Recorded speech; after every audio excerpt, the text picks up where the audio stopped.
Section 4 और section 6 बहुत ही serious section है।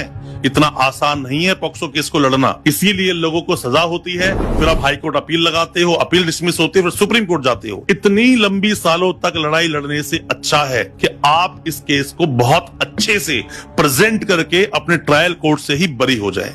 मैं तो कुछ फैक्ट्स हैं जो कोर्ट के समक्ष प्रस्तुत करना चाहता हूं। और फैक्ट्स क्या है?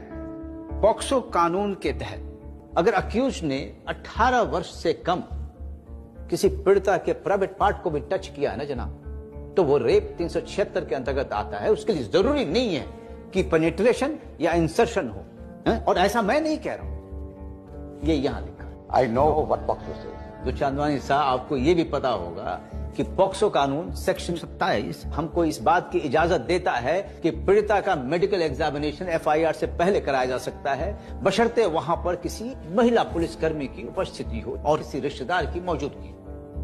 कोर्ट में केस पर हमारे आर्गुमेंट का सीधा मतलब होता है कि हम में से कौन सही है, लेकिन यह केस कोई साधारण केस नहीं है। यहां पर हु इज राइट से ज्यादा व्हाट इज राइट पर ज्यादा ध्यान देना चाहिए।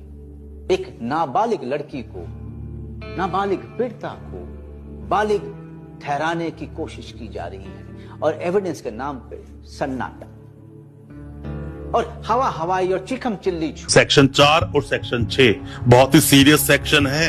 इतना आसान नहीं है पॉक्सो केस को लड़ना, इसीलिए लोगों को सजा होती है, फिर आप हाई कोर्ट अपील लगाते हो, अपील डिसमिस होती है, फिर सुप्रीम कोर्ट जाते हो। इतनी लंबी सालों तक लड़ाई लड़ने से अच्छा है कि आप इस केस को बहुत अच्छे से प्रेजेंट करके अपने ट्रायल कोर्ट से ही बरी हो जाए।